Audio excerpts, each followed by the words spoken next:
Hello and welcome to Padhega India presents fun with maths. My name is Bharat और आज का topic क्या है। सी ये बहुत स्पेशल डिमांड पे मेरे पास आया था कि आप कोऑर्डिनेट ज्योमेट्री पे एक वीडियो बना दो, तो मैंने कहा ठीक है भाई, आपकी डिमांड बना देते हैं। ठीक है, तो मैं लेके आया हूँ आपके लिए क्लास 10th का चैप्टर कोऑर्डिनेट ज्योमेट्री। ज्योमेट्री और कोऑर्डिनेट्स दो वर्ड से बन के ये चैप्टर में बन रहा है। अब इसका मतलब क्या है, यहीं पे थोड़ा ओवरव्यू समझ लेते हैं। तो विदाउट वेस्टिंग एनी टाइम चलिए स्टार्ट करते हैं। ठीक है। सी इसमें हम पढ़ने क्या वाले हैं, एक ओवरव्यू पूरा ले ही लेते हैं ना, क्लियर हो जाएगा। ज्योमेट्री क्या होती है। सी ज्योमेट्री ब्रांच ऑफ मैथ्स है जिसमें हम किसके बारे में पढ़ते हैं, लाइंस के, ठीक है, कर्व्स के बारे में, इनके बारे में हम पढ़ रहे होते हैं। वो क्या होती है, ज्योमेट्री में ये सब बताया जाता है। अब कोऑर्डिनेट में क्या है, कोऑर्डिनेट आपका कोऑर्डिनेट सिस्टम जो हम यूज करेंगे। कोऑर्डिनेट ज्योमेट्री में जब हम कोऑर्डिनेट का सिस्टम यूज करके लाइंस की स्टडी करेंगे, कर्व्स की करेंगे, इसके बाद लाइंस का डिस्टेंस, उनकी इक्वेशन, इन सब के बारे में जब हम डिराइव करेंगे, पढ़ेंगे, तो वो सब हमारा जो भी होगा वो हमारा कोऑर्डिनेट ज्योमेट्री के अंदर कवर होगा। क्लियर है बात, मैंने क्या बोला। ये है कोऑर्डिनेट ज्योमेट्री। इस चैप्टर में हम किसके बारे में पढ़ेंगे, कोऑर्डिनेट सिस्टम को यूज करके जो भी लाइंस, एंगल्स, कर्व्स के बारे में हम पढ़ने वाले हैं। ठीक है। अब कोऑर्डिनेट सिस्टम का मतलब क्या होता है, सी कोऑर्डिनेट सिस्टम का मतलब होता है जब हम कोऑर्डिनेट्स बनाते हैं, ये जब हम एक्स और वाई की कहीं यहाँ पे मार्किंग करी, ठीक है, यहाँ पे कहीं करी, यहाँ पे कहीं करी, ठीक है, तो ये सब जो कोऑर्डिनेट्स, इन्हें हम क्या बोलते हैं, इन्हें हम बोलते हैं कोऑर्डिनेट्स। जब इनका यूज करके किसी भी लाइन की हम ऐसे दे देते हैं, हम स्टडी करेंगे, जैसे इस लाइन की हमें स्टडी करनी है, इन कोऑर्डिनेट्स को यूज करके, यहाँ का कोऑर्डिनेट कुछ होगा, यहाँ पे कहीं कुछ होगा, ठीक है, उसके बाद मैं थोड़ा नीचे देखूंगा क्योंकि वो टैब में ऐसा रहता है ना, तो हम यहाँ पे कुछ होगा। ठीक है, तो इन सब की जो लाइंस की और इसके डिस्टेंस की और इन सब की बात अब हम जब पढ़ेंगे तो वो सारी चीजें कोऑर्डिनेट ज्योमेट्री में कवर होने वाली है। ठीक है, मैंने पहले क्लियर कर दिया। अब चलिए इसका थोड़ा इंट्रोडक्शन लेते हैं, क्लास 9 का समझते हैं 10 से समझने से पहले। ठीक है, तो इसका एक इंट्रोडक्शन मैंने बनाया हुआ है, वो मैं आपको क्लियरली बताता हूँ। सी कोऑर्डिनेट ज्योमेट्री में ये जो, जिस पे ये कोऑर्डिनेट प्लॉट करे जाते हैं, तो ये जो ये बॉक्स टाइप मैं आपको दिखा रहा हूं, इसका नाम होता है कार्टेशियन प्लेन। इसी को बोलते हैं, अगर कभी डाउट हो तो समझ लेना। ये एक कार्टेशियन प्लेन होता है। ठीक है, ये बॉक्स टाइप स्ट्रक्चर जो है, ये एक कार्टेशियन प्लेन होता है। इस पे क्या होती है, इस पे हमारी दो एक्सेस होती है जिनको हम बोलते हैं कोऑर्डिनेट एक्सेस। ठीक है, इन्हें हम बोलते हैं, दो एक्सेस होती हैं, एक होती है एक्स एक्सेस, दूसरी हमारी होती है वाई एक्सेस, और ये दोनों हमारी कोऑर्डिनेट एक्सेस होती है। ठीक है। अब जो ये एक्स एक्सिस होती है ये हमारी हॉरिजॉन्टल होती है। ठीक है, आप हॉरिजॉन्टल देख रहे हैं, ये ऐसे जो ये बना होता है ये हॉरिजॉन्टल होता है। और मेरी जो ये वाई एक्सिस है ये क्या होती है, वर्टिकल। क्लियर हो गई बात। तो ये हमारी क्या होती है, कोऑर्डिनेट एक्सिस। ये हमें क्या हेल्प करती है, हमारे कोऑर्डिनेट्स को प्लॉट करने में हेल्प करती है। ठीक है। अब कोऑर्डिनेट्स क्या होते हैं, सी कोऑर्डिनेट्स एक ए कॉमा बी के फॉर्म में रिप्रेजेंटेशन होता है किसी भी पॉइंट का। जैसे यहाँ का अगर हमें कुछ मार्किंग करनी है, तो जब हम ए कॉमा बी की मार्किंग दिखाते हैं तो उन्हें हम बोलते हैं कोऑर्डिनेट्स। जहां पर ए जो होता है वो हमारा एक्स एक्सिस का होता है, और बी जो हमारा होता है वो वाई एक्सिस का कोऑर्डिनेट होता है। अभी और डिटेल में समझा रहा हूं। ठीक है, तो ये होते हैं कोऑर्डिनेट्स। अब ये कार्टेशियन प्लेन, ये कोऑर्डिनेट एक्सिस इस कार्टेशियन प्लेन को चार क्वाड्रेंट में बांट देता है, ये फर्स्ट, ये सेकंड, ये थर्ड और ये फोर्थ। ठीक है, ये चार क्वाड्रेंट में ये कार्टेशियन प्लेन बढ़ जाता है, जिसमें यहां पे आपकी जो वैल्यूज पुट होती हैं वो पूरी पूरी दोनों एक्स की और वाई की दोनों की पॉजिटिव होती है। यहाँ पे हमारी एक्स की नेगेटिव होती है, वाई की पॉजिटिव होती है। ठीक है, यहाँ पे हमारी दोनों नेगेटिव चलती हैं, एक्स की भी और वाई की, और यहाँ पर हमारी एक्स की पॉजिटिव और वाई की नेगेटिव चलती है। ठीक है, क्लियरली। मतलब मैं क्या कहना चाह रहा हूँ कि सपोज मैं एग्जांपल लेता हूँ 2 और 2 का, -2 और 2 का, ठीक है, उसके बाद -2 का, और 2 और -2 का। तो अब आप समझो ये आएगा हमारा फर्स्ट क्वाड्रेंट में, जहाँ पे दोनों पॉजिटिव है। यहाँ पे हमारा सी, अब ये भी मैं एक छोटी सी चीज बता देता हूँ। हमेशा हमेशा याद रखिएगा, जो हमारे कोऑर्डिनेट्स होते हैं वो रिप्रेजेंट कैसे होते हैं। पहला वाला जो कोऑर्डिनेट होता है वो हमेशा एक्स का होता है, और दूसरा वाला कोऑर्डिनेट हमेशा वाई का होता है।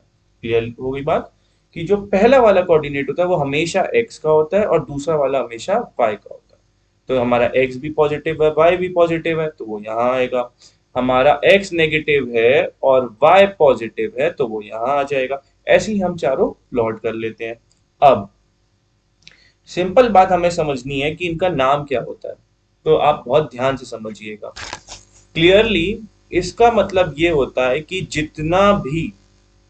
जितना भी डिस्टेंस, ये वाई एक्सिस है ना, वाई एक्सिस से किसी भी यहाँ के पॉइंट का होगा, जितना भी डिस्टेंस, ये वाई एक्सिस दिख रही है आपको, बिल्कुल वाई एक्सिस से यहाँ का होगा, ठीक है, इन्हें हम बोलेंगे एक्स के कोऑर्डिनेट्स।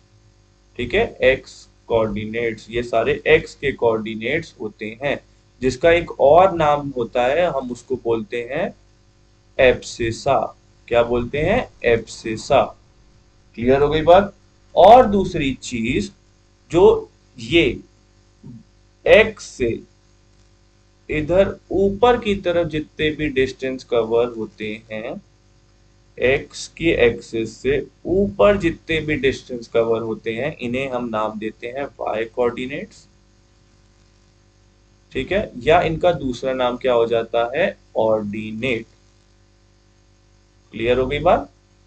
ठीक है, या तो इनको जितने भी एक्स एक्सिस से ऊपर की तरफ कोऑर्डिनेट्स चलते हैं, इन्हें हम बोलते हैं वाई के कोऑर्डिनेट्स, या फिर इनका ऑर्डिनेट नाम भी होता है। अब आप मुझे एक सेकंड दीजिएगा, मैं माइक पहन लेता हूं, भूल गया।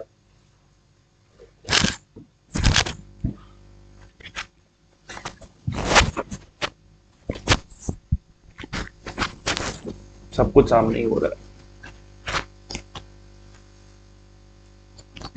ठीक है, अब चलिए आगे समझते हैं।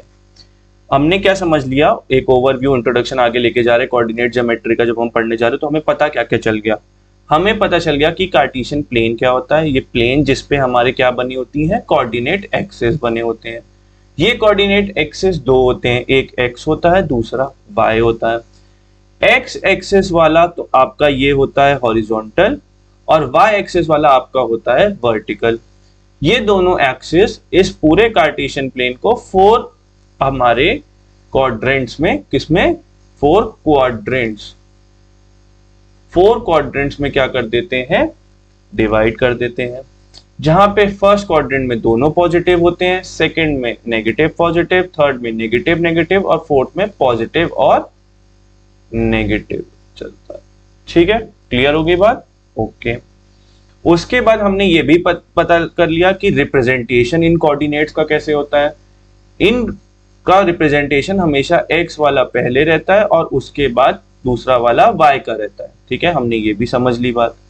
उसके बाद हमने ये भी समझ लिया कि जितना भी वाई एक्सिस से यहाँ एक्सिस इधर भी चाहे इधर भी, दोनों तरफ जितना भी वाई एक्सिस से डिस्टेंस कवर होता है किसी भी एक्स के कोऑर्डिनेट का, तो हमें उसको बोलते हैं एक्स के कोऑर्डिनेट या एब्सिसा। और जितना भी एक्स एक्सिस से ऊपर की तरफ जितना भी डिस्टेंस कवर होता है, या नीचे की तरफ जितना भी डिस्टेंस कवर होता है, वो होते हैं वाई के कोऑर्डिनेट्स, या फिर उनको हम ऑर्डिनेट्स भी कहते हैं। ठीक है, ये क्लियर हो गई बात। इंट्रोडक्शन में हमने ये पढ़ा। ये हमने 9th का थोड़ा इंट्रोडक्शन कवर किया कि हमें पता रहे कि कोऑर्डिनेट ज्योमेट्री में हम पढ़ने क्या वाले हैं। तो सिंपल बात हम यही पढ़ने वाले कि ये जो कोऑर्डिनेट्स होंगे, इनका यूज करके हम कैसे डिस्टेंस निकाल सकते हैं, कैसे एक लाइन को रेशियो बता सकते हैं कि किस में डिवाइड हो रहा है। काफी चीजें होंगी इसमें, लेकिन हमें मेन समझना है कि ये कोऑर्डिनेट्स का रोल क्या होगा यहाँ पे, इसीलिए इनका नाम दे दिया कोऑर्डिनेट ज्योमेट्री। ठीक है, अब जो हम पढ़ने वाले हैं क्लास 10th का, उसमें क्या है, सी उसमें हम डिस्टेंस फॉर्मूला पढ़ने वाले हैं। ठीक है, क्या पढ़ने वाले हैं, डिस्टेंस फॉर्मूला। ठीक है, अब ये डिस्टेंस फॉर्मूला हमें बताता क्या है, तो बता देता हूं मैं आपको। सी एक एग्जांपल इसी में आपको दिखाता हूं कि सपोज मैंने आपसे कहा ये ए एक पॉइंट है, ठीक है, और ये पॉइंट आपका बी का है। ए पॉइंट में आपका घर है, बी पॉइंट में आपका स्कूल है। ठीक है, क्लियर होगी बात।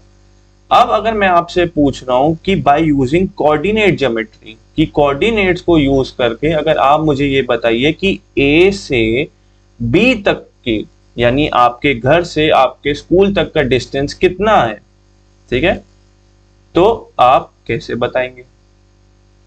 तो इसके लिए हम यूज करते हैं डिस्टेंस फॉर्मूला, और वो क्या होता है वो मैं बता देता हूं। ठीक है, सबसे पहले तो मैं आपको ये बता दूं कि यहां ए पॉइंट के जो कोऑर्डिनेट्स होंगे उनका हम नाम दे रहे हैं x1 y1। क्लियर हो गई बात। और जो ये बी के कोऑर्डिनेट्स है ये होंगे x2 y2।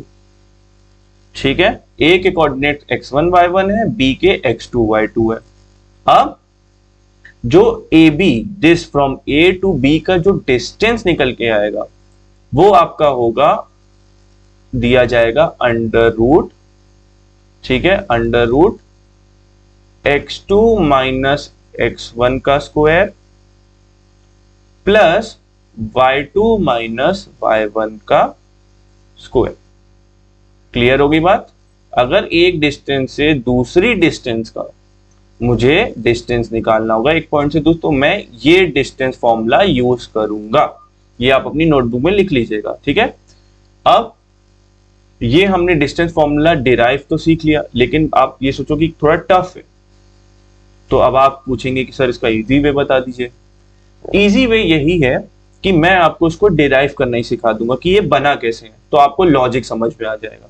ठीक है, अब दूसरी चीज मैंने एक और लिखी हुई कि distance of the point P, मान लो एक P है जो ओरिजिन से अगर पूछना है। सी अगर कोई भी चीज ओरिजिन से, यहां ये ओरिजिन होता है, इसको बोलते हैं, इस पॉइंट पे, इस ओरिजिन पॉइंट पे जो कोऑर्डिनेट्स होते हैं वो x और y दोनों के 0 होते हैं।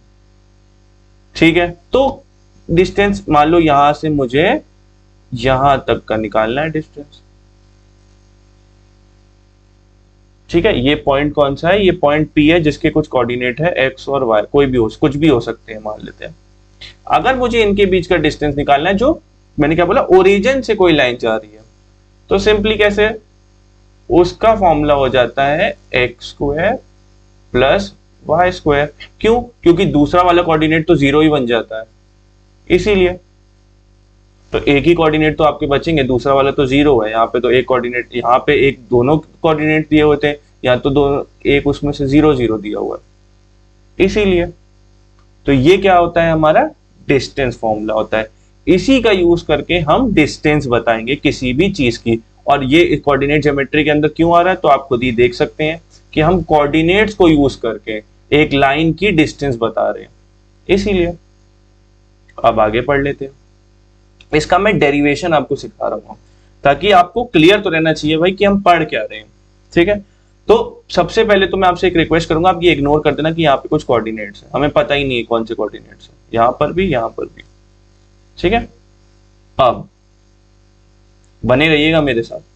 सिंपल सिनेरियो क्या है, मैं यहां के कोऑर्डिनेट्स को बोल रहा हूं, ये जो ए है, यहां के कोऑर्डिनेट्स को बोल रहा हूं x1 y1, और यहां के कोऑर्डिनेट्स को मैंने बोल दिया, ये जो बी के हैं इसको बोल दिया है x2 y2।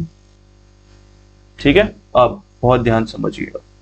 सी ये जो मैंने पीछे ये चीज लिखी हुई है ना, आपने पाइथागोरस पढ़ा है ना। पाइथागोरस थ्योरम क्या कहता है, हाइपो का स्क्वायर यानी हाइपोटेन्यूज का square is equals to perpendicular का स्क्वायर प्लस बेस का स्क्वायर। ये पढ़ा है ना आपने। बस ये मैंने पाइथागोरस थ्योरम ही लिखी है। This is the shocking news. अब मैं आपको ये नेक्स्ट लेवल पाइथागोरस है, इन्होंने कोऑर्डिनेट ज्योमेट्री में पाइथागोरस लगा दिया है, वो कैसे वो देखना। ठीक है, इसमें आते हैं अब। सिंपली मैं आपसे कह रहा हूं, मुझे ये डिस्टेंस चाहिए ना, तो ये डिराइव कैसे हो रही है वो देखना। ये एक ट्रायंगल है, ठीक है, ये एक ट्रायंगल मैंने बना दिया, राइट एंगल ट्रायंगल है, ठीक है। इस राइट एंगल ट्रायंगल में ये है आपका परपेंडिकुलर और ये है आपका बेस। क्लियर हो गई? तो ये आपकी राइट एंगल ट्रायंगल में क्या हुई? हाइपो। अब धीरे धीरे आपको समझ में आ रहा होगा, अब समझना आप। सी, ये जो यहां का ये पॉइंट है, अगर हम ये एक्स एक्सिस से देखा जाए तो ये हमें दिखाता क्या है? ये हमें x1 रिप्रेजेंट करके दे रहा है ना, कि यहां पे कोई x1 का पॉइंट है वो यहां पे रिप्रेजेंट हो रहा है। क्लियर हो रही है बात? अभी ध्यान से समझना। और ये जो पॉइंट है, ये जो x1 है वो इतना डिस्टेंस दिखा रहा है, ये इतना जो डिस्टेंस है वो x1 दिखा रहा है हमें। हमने ये मैंने स्टार्टिंग में आपको समझा दिया ना, x का कोऑर्डिनेट क्या होता है, यानी जो y एक्सिस से आपको डिस्टेंस दिखाता है, तो ये x का कोऑर्डिनेट दिखा रहा है, बिल्कुल दिखा रहा है। और ये जो मेरा x2 है, ये भी तो यहीं से नाप रहे हो, यहां से, ये यहां से पूरा नाप रहे हो ना, ये, ठीक है, ये नाप रहे हैं आप। ये पूरा क्या डिस्टेंस दिखा रहा है, कलर भी कर दे रहा हूं, ये मुझे पूरा पूरा क्या दिखा रहा है, मुझे ये पूरा पूरा मुझे x2 का कोऑर्डिनेट दिखा रहा है। आराम से समझेंगे, भागना नहीं है, ठीक है, ये पूरा पूरा। तो सिंपली अगर मुझे ये बेस पता लगाना हो तो क्या मैं इसको, इस बेस को x2 में से x1 माइनस करके दिखा सकता हूं? क्लियरली आप अपने आप से पूछिएगा, क्या मैं इस बेस को इतने से, एक दूसरा कलर ले लेता हूं ताकि आपको, ठीक है, ये ले लेते हैं, ठीक है। अगर मुझे इसको सिर्फ इतनी सी चीज को दिखाना हो तो क्लियरली मैं इस पूरे से, ये पूरा जो है, अगर इसमें से, ये पूरा आपको दिख रहा है ग्रीन ग्रीन, इसमें से, ठीक है, ब्लू ले लेते हैं, अगर उसमें से मैं, आ गया मेरा कर्सर, ये ब्लू वाला हटा दूं तो क्लियरली मुझे ये चीज मिल जाएगी, यानी ये और ये चीज तो सेम ही होगी। तो मेरा बेस आ गया x2 माइनस x1।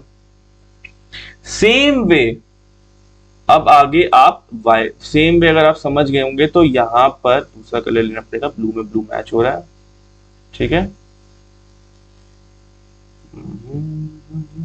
यही ले लेते हैं रेड, चलो, ठीक है। अब सेम वे जो y1 है, y1 कितना डिस्टेंस रिप्रेजेंट कर रहा है, इतना, ये y1 रिप्रेजेंट कर रहा है, ये पूरा डिस्टेंस, और ये पूरा क्या रिप्रेजेंट हो रहा है, y2 से रिप्रेजेंट हो रहा है। अब अगर मुझे परपेंडिकुलर की वैल्यू चाहिए तो क्या मैं इसको y2 माइनस y1 लिख सकता हूं? अगर मुझे सिर्फ ये वैल्यू चाहिए, ये,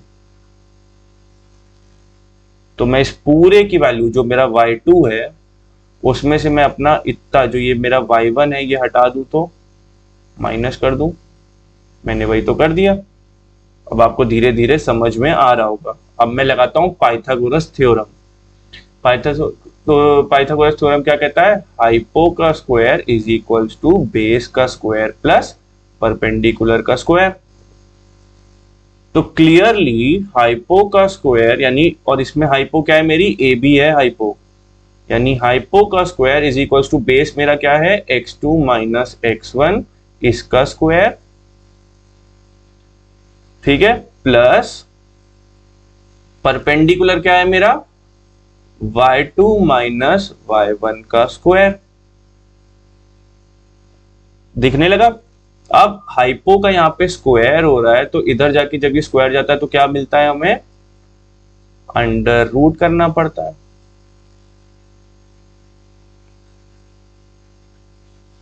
इससे क्लियर और क्या आपको चाहिए बताइए? आ गई हाइपो मेरी। अगर मुझे हाइपो निकालनी होगी तो देखो, यही तो डिस्टेंस होती है।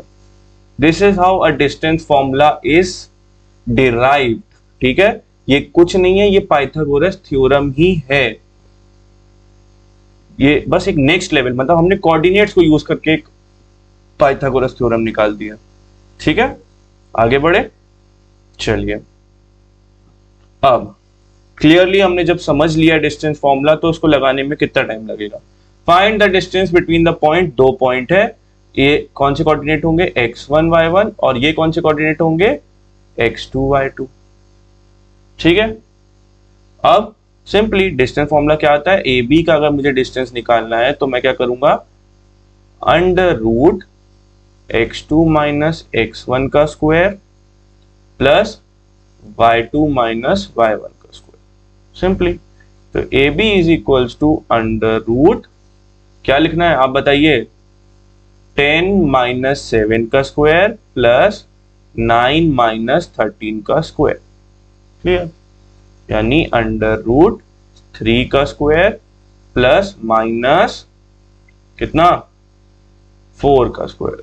तो क्या आ गया मेरा ये आंसर, 9 प्लस 16 कितना होता है, अंडर रूट 25, यानी हम इसको लिख सकते हैं 5 यूनिट्स। ए बी की वैल्यू मेरी 5 यूनिट्स आ गई। क्लियर हो गई बात, इतना इजी है। ठीक है, अगर हम समझ लेते हैं पीछे का तो ये बहुत इजी जाएंगे क्वेश्चन। आगे करें, कह रहा है find the value of y। सी अब होगा क्या, मैं आपको क्लियरली बता देता हूं। मैथ्स क्यों टफ लगती है, क्योंकि क्वेश्चन थोड़े घुमा दिए जाते हैं। हर बार सेम थोड़ी ना आपको पूछते रहेगा डिस्टेंस बताओ डिस्टेंस बताओ। कभी कभी क्या पता आपको डिस्टेंस दे दे और आपसे कोऑर्डिनेट्स पूछ ले, जैसे इस क्वेश्चन में हो रहा है। क्लियरली ये मेरा x1 है, ये मेरा y1 है, ये मेरा x2 है, ये मेरा y2 है। ठीक है, अब मुझे डिस्टेंस भी दिया हुआ है, यानी मुझे A B already 10 units given है। क्लियर हो रही है बात। अब मुझे y का कोऑर्डिनेट निकालना है, कैसे निकालेंगे आइए समझें। कि A B is equals to हम लिखेंगे x2 माइनस x1 का square plus y2 minus y1 का स्क्वायर। सबसे पहले तो एक काम करो, इस अंडर रूट को जब हम इधर भेजते हैं तो ये स्क्वायर बन जाता है। ठीक है, तो यानी इन शॉर्ट ए बी की वैल्यू 10 है ना, और इस अंडर रूट को तुम इधर भेजोगे तो क्या बनेगा, स्क्वायर बनेगा ना। तो 10 का स्क्वायर इज इक्वल्स टू तुमने लिख लिया x2 क्या है आपका 11 माइनस x1 क्या है 3 का स्क्वायर प्लस y2 तो आपका y है माइनस y1 है आपका -1। तो इसको ऐसे रखना, ये थोड़ा इंटीजर्स का पार्ट है तो आप कैलकुलेशन स्ट्रॉन्ग रखनी है। क्लियर है बात। अब बहुत इजी हो जाएगा, 10 का square 100 is equals to 11 minus 3 कितना होता है आपका 8। 8 का स्क्वायर कितना होता है 64। मैं फिर भी यहां लिख दे रहा हूं 8 का स्क्वायर हम कर रहे हैं, तो ये आया 64। यहाँ पे 8 का स्क्वायर हो रहा है, प्लस ये आपका क्या बन रहा है y माइनस माइनस क्या बन जाता है प्लस 1 का स्क्वायर। अब मेरे दोस्त, ये क्लास 9th में आपने आइडेंटिटी पढ़ी होगी, ये कौन सी आइडेंटिटी लग रही है, आइडेंटिटी इसी क्लास 9th। भाई मैथ्स हर जगह एक दूसरे की लगती रहती है, तो कैलकुलेशन स्ट्रॉन्ग करनी है। मेरे साथ बने रहिएगा, कैलकुलेशन स्ट्रॉन्ग हो जाएगी। सिंपली हमने पढ़ा हुआ है a प्लस बी का होल स्क्वायर की एक आइडेंटिटी पढ़ी थी हमने, जो क्या होती थी a square plus 2ab plus B square. इस आइडेंटिटी का मतलब क्या होता है कि पहला टर्म और ये दूसरा टर्म है, तो पहले टर्म का स्क्वायर करो प्लस 2 मल्टीप्लाई बाय पहला टर्म दूसरा टर्म प्लस दूसरे टर्म का स्क्वायर करो। सेम वे इसमें हम कैसे करेंगे, 100 इज इक्वल्स टू 64 प्लस a प्लस b का होल स्क्वायर, यानी y का स्क्वायर पहला टर्म का square plus 2 multiply by y पहला टर्म मल्टीप्लाई बाय दूसरा टर्म प्लस 1 का स्क्वायर। अब 100 is equals to 64 plus y का स्क्वायर प्लस 2y प्लस 1 बन गया। ये इन टोटल 64 प्लस 1 कितना बन जाएगा 65, यानी 100 is equals to 65 plus y का स्क्वायर प्लस 2y।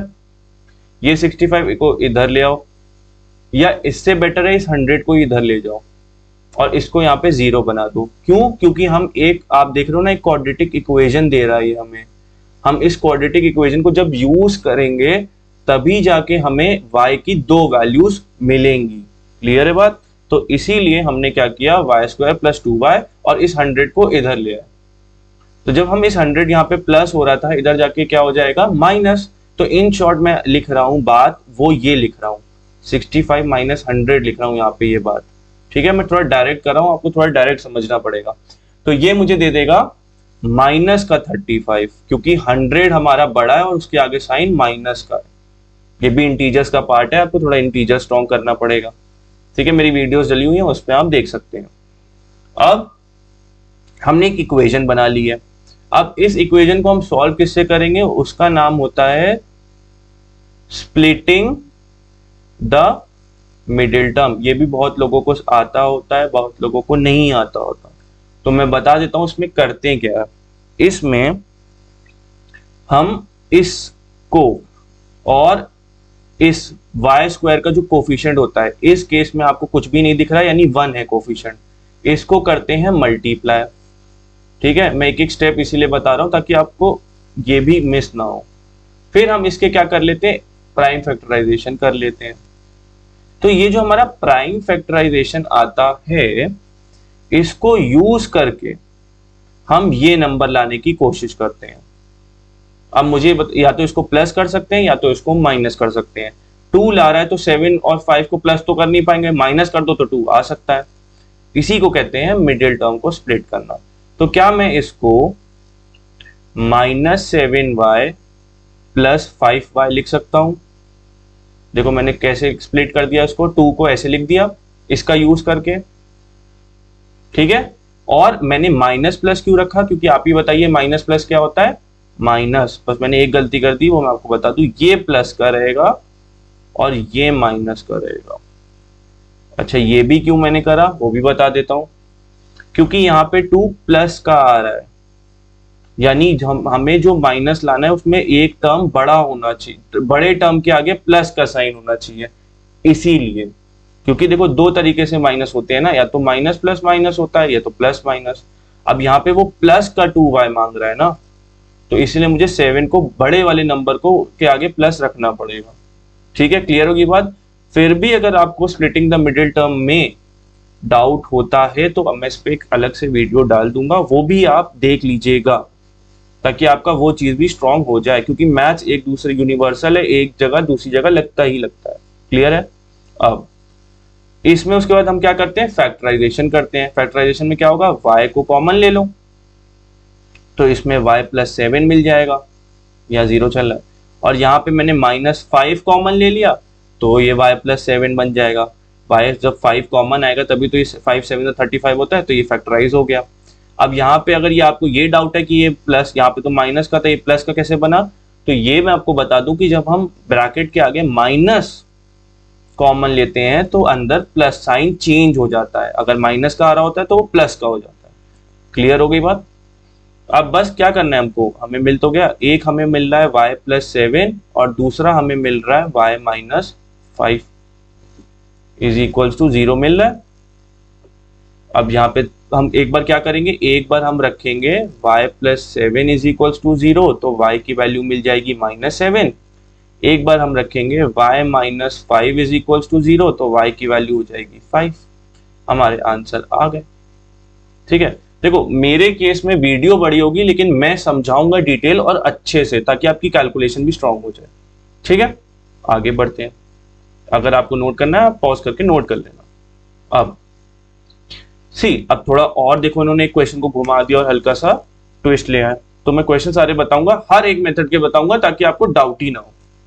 अब इसका एक छोटा सा डायग्राम ऐसे बनाता हूं, समझने की कोशिश किया जाए कि ये कह रहा है सपोज कि एक पी पॉइंट, मैंने कहा यहां पर है कहीं, ये पी पॉइंट है, ठीक है। ये आपका घर मान लेते हैं। इस घर से आपके स्कूल तक का डिस्टेंस, जिसको यहाँ पे ए कोऑर्डिनेट का नाम दे रहा हूं मैं, और आपकी ट्यूशन तक का डिस्टेंस जो कि बी कोऑर्डिनेट में दे रहा हूं, ठीक है। अब तो ऑनलाइन का जमाना आ गया है, मैं खुद ऑनलाइन क्लासेस दे रहा हूं, ठीक है। अगर आपको एट एनी पॉइंट लगता है कि आपको गाइडेंस की जरूरत है तो आप मैंने डिस्क्रिप्शन पे लिंक दिया हुआ है वेबसाइट पे, या आप मेरा ऐप डाउनलोड कर सकते हैं और उससे लाइव क्लासेस ले सकते हैं।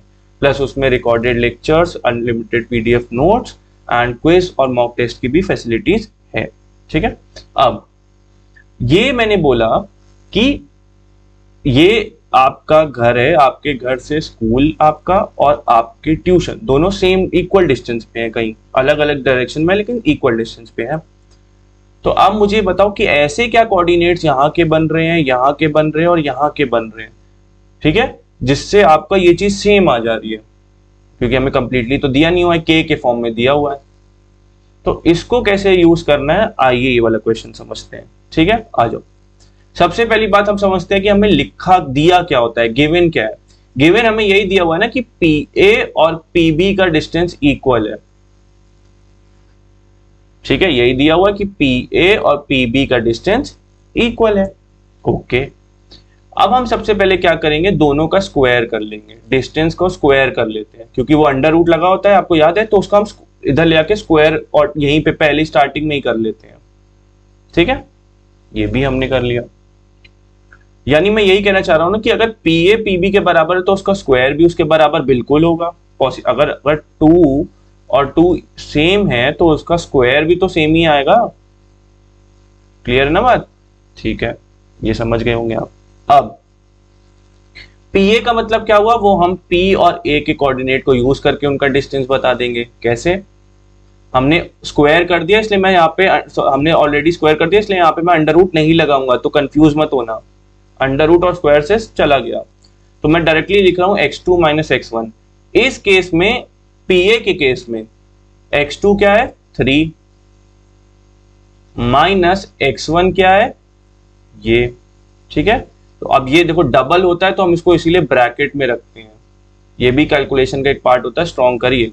तो x2 माइनस x1 मैंने लिख दिया का स्क्वायर, प्लस इस केस में y2 क्या है, k, और y1 क्या है, 2, इसका स्क्वायर कर दिया।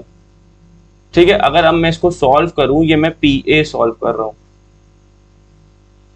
तो इसको मैं लिखूंगा 3 माइनस, खोल दिया ना मैंने, के, तो जब खुलता है तो ये जो माइनस साइन होता है ये अंदर के साइन को चेंज कर देता है, तो ये प्लस का बन गया, का स्क्वायर, प्लस के माइनस 2 का स्क्वायर। ठीक है, अब 3 प्लस 1 क्या हो रहा है, 4, 4 माइनस के का स्क्वायर प्लस के माइनस 2 का स्क्वायर। ठीक है, अब ये स्क्वायर लगा हुआ है और ये अंदर जो ये हमारे डबल टर्म है, इसको खोल के स्क्वायर होगा कैसे इनका, इसके लिए भी आपने एक आइडेंटिटी पढ़ी है, a माइनस बी के होल स्क्वायर की। और वो आइडेंटिटी क्या होती है, मैं यहाँ पे लिख रहा हूँ छोटा छोटा, वो आइडेंटिटी आपकी होती है a का स्क्वायर, यहाँ पे बस माइनस 2ab लग जाता है, और प्लस b का स्क्वायर। वो आइडेंटिटी लगा के हम यहाँ पे सॉल्व कर लेते हैं, यानी 4 का square minus 2 multiply bye 4 multiply by के प्लस के का स्क्वायर। ये पूरा सिर्फ इसका बना है, प्लस बीच में प्लस का साइन है ये वाला। उसके बाद इसमें भी सेम आइडेंटिटी लगाओगे, तो के का स्क्वायर माइनस 2 मल्टीप्लाई बाय के मल्टीप्लाई बाय 2 प्लस 2 का स्क्वायर। क्लियर हो गई बात?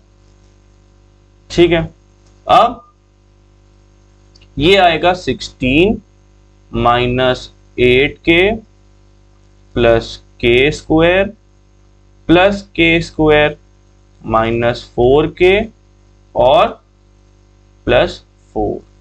अब इसके बाद लाइक टर्म्स एक साथ ऐड कर लो, जैसे के स्क्वायर के साथ हो सकता है, के वाला के साथ और नंबर के साथ। तो इन शॉर्ट हमें मिल रहा है 2k square minus 12k plus 20। ये हमें क्या मिल गया है, पी ए मिल गया है। क्लियर हो गई बात?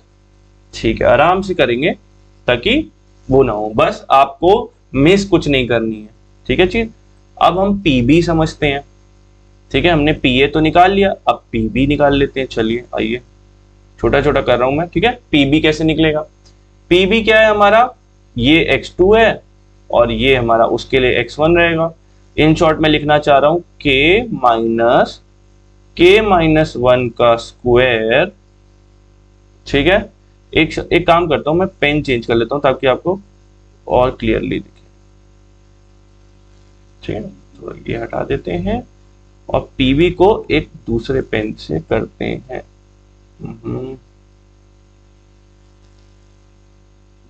ठीक है, कौन सा पेन लेते हैं, ग्रीन ले लेते हैं। ठीक है, चलो आ जाओ। अब पी बी हमारा निकल रहा है k-1 का होल स्क्वायर प्लस 5-2 का होल स्क्वायर। ठीक है, अब इसको मैं थोड़ा डायरेक्ट करूंगा, k-k+1 लिख सकता हूं, प्लस इसको मैं 3 का स्क्वायर लिख सकता हूं।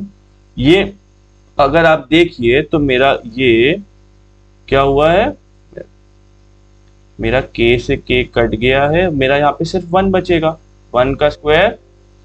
ठीक है, ठीक है, 1 का हो,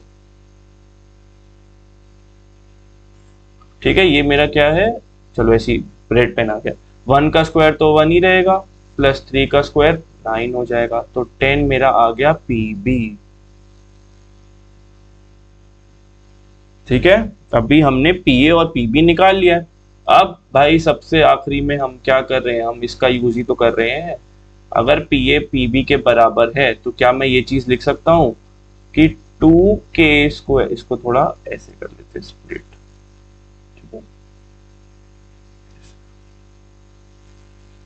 ताकि जो जगह बची है उसका। तो क्या मैं ये लिख सकता हूं, एक सेकेंड रुकिएगा,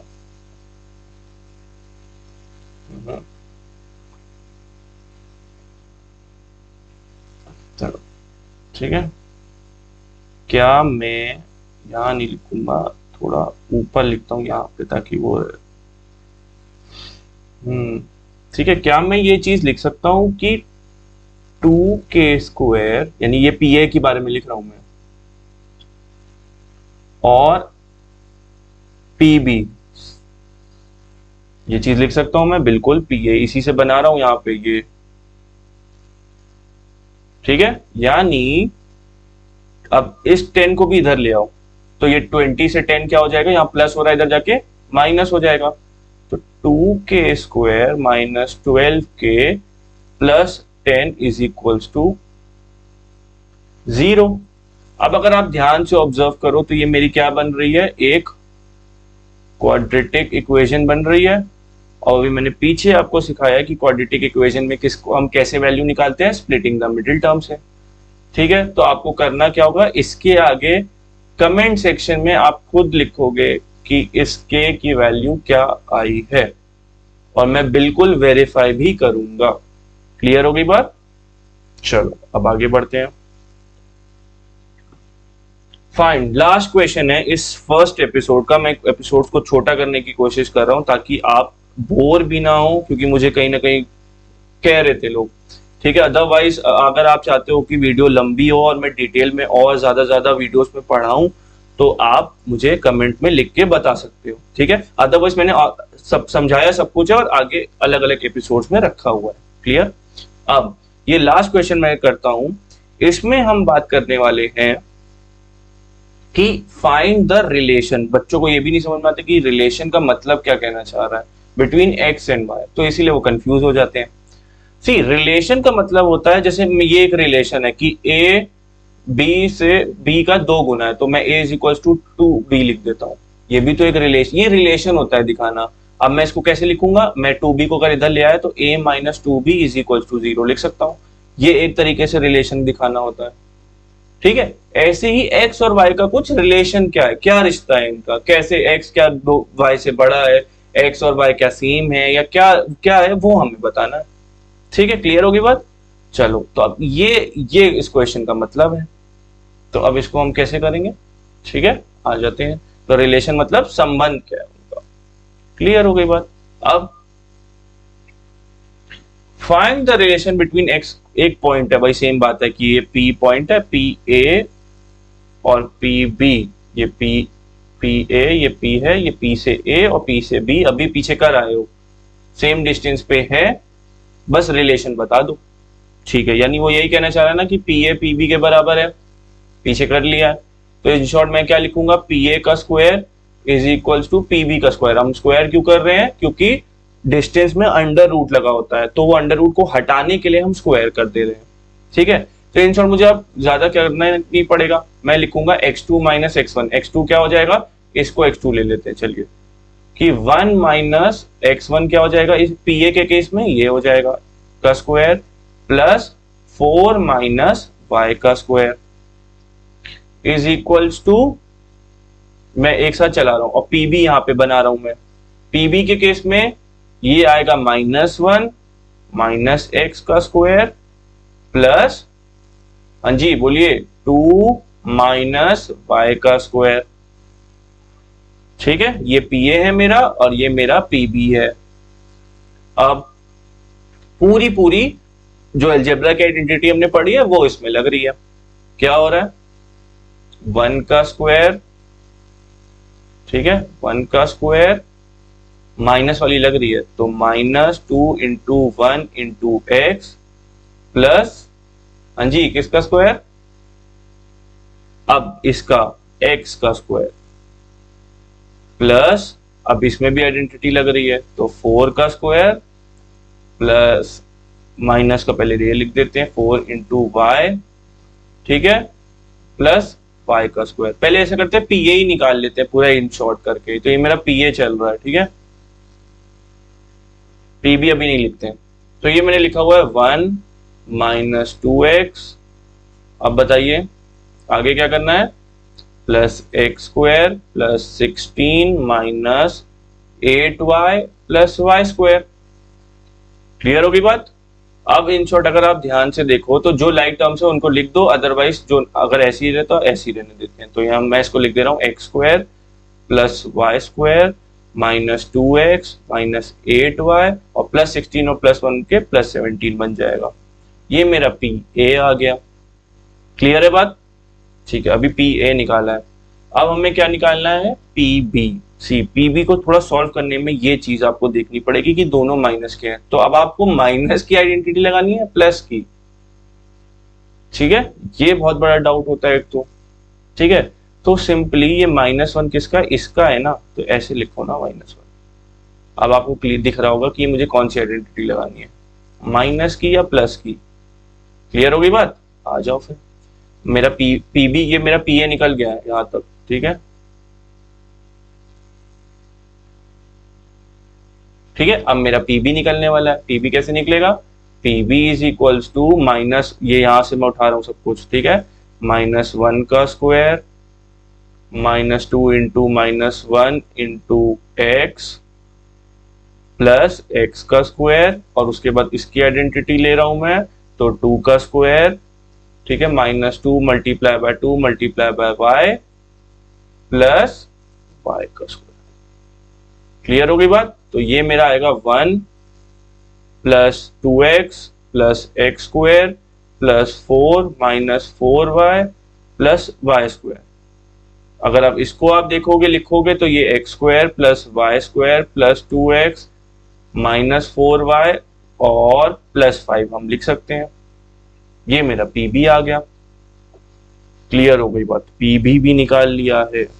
अब सिंपल करना क्या है, अब इन दोनों का रिलेशन मतलब कैसे निकालेंगे, ये जो ये और ये है मेरे, ये पीए, ये मैंने यहाँ पे क्या आपको ऑलरेडी दे दिया था कि इक्वल है, तो क्या आप ये नहीं लिख सकते हैं, देखिएगा ऊपर पीए वाला लिखो,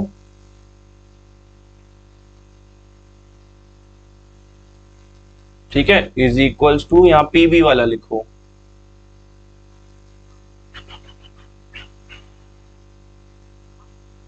ठीक है, दोनों लिख दिए।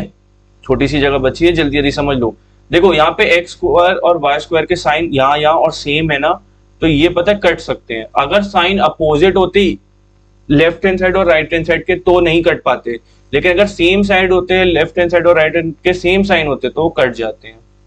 जैसे देखो ये नहीं कट पा रहा, 2x और 2x नहीं कट पाएंगे, सेम साइन नहीं है ना, अपोजिट साइन है। अगर सेम साइन होंगे तो काट देना। अब सिंपली रिलेशन बताना है ना, तो x और y वाले टर्म को इधर ले आओ और 17 नंबर वाले टर्म को इधर ले जाओ, ठीक है। यानी मैंने बोलना चाहा है कि -2x -8y, ये वाला प्लस का इधर आके अब ये भी माइनस का बन जाएगा और ये मेरा प्लस का बन जाएगा, इज इक्वल्स टू 5 - 17।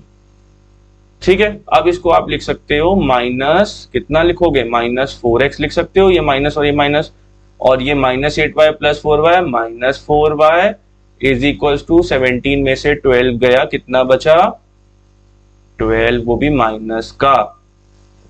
ठीक है, अगर इस स्टेप में कोई भी डाउट हो वो भी कमेंट में लिख देना, मैं ऐसे और क्वेश्चंस बनाऊंगा वैसे भी। ठीक है, ये माइनस प्लस का थोड़ा आपको खुद भी समझना होगा। अब हमने इतना कर दिया ना, अब यहाँ पे समझ लेते हैं लास्ट का। ठीक है, ये समझ लो। अब मैंने लिखा हुआ है -4x -4y is equals to -12। Clearly minus common ले लो, तो ये बन जाएगा 4x प्लस 4y। ठीक है, मैंने बोला ना साइन अगर हम माइनस कॉमन बाहर लेते हैं तो साइन अंदर का चेंज हो जाता है। इज इक्वल्स, और 4 भी कॉमन ले लो, सबसे बढ़िया बात तो ये है, 4 भी कॉमन मिल रहा है ना दोनों से, 4 भी कॉमन ले लो। ठीक है, is equals to -12, minus minus तो दोनों साइड है तो कट जाएगा, और ये 4 यहाँ पे अगर आप देखो तो ये मल्टीप्लाई हो रहा है, इधर जाके क्या होगा, डिवाइड। हमारा रिलेशन निकल आया, मुबारक हो, x plus Y is equals to 12 divided by 4 3, ये मेरा आंसर है। ठीक है, क्लियर हो गई बात, कैसे हमने एक स्टेप करा है। पहले हमने, मैं रिपीट कर दे रहा हूं, पहले PA निकाला, PB निकाला, उन दोनों को इसको यूज करके इक्वल रखा यहां पर, ये मेरा हुआ, मैं लिख भी दे रहा हूं, स्टेप 1। ठीक है, ये हुआ मेरा स्टेप नंबर 2, ये मेरा हुआ स्टेप नंबर 3, और उसको यूज करके फिर हमने यहाँ पे ये आंसर निकाल लिया है। ठीक है, तो अगर आपको वीडियो ये अच्छी लगी हो तो thanks for watching this video, और प्लीज लोगों को बताओ कि कोई है जो ये सब बता रहा है। ठीक है, और उनकी भी हेल्प करो। ठीक है, तो चलिए नेक्स्ट वीडियो में मिलते हैं, हम इसके आगे थोड़ा और इसको समझेंगे। Bye bye.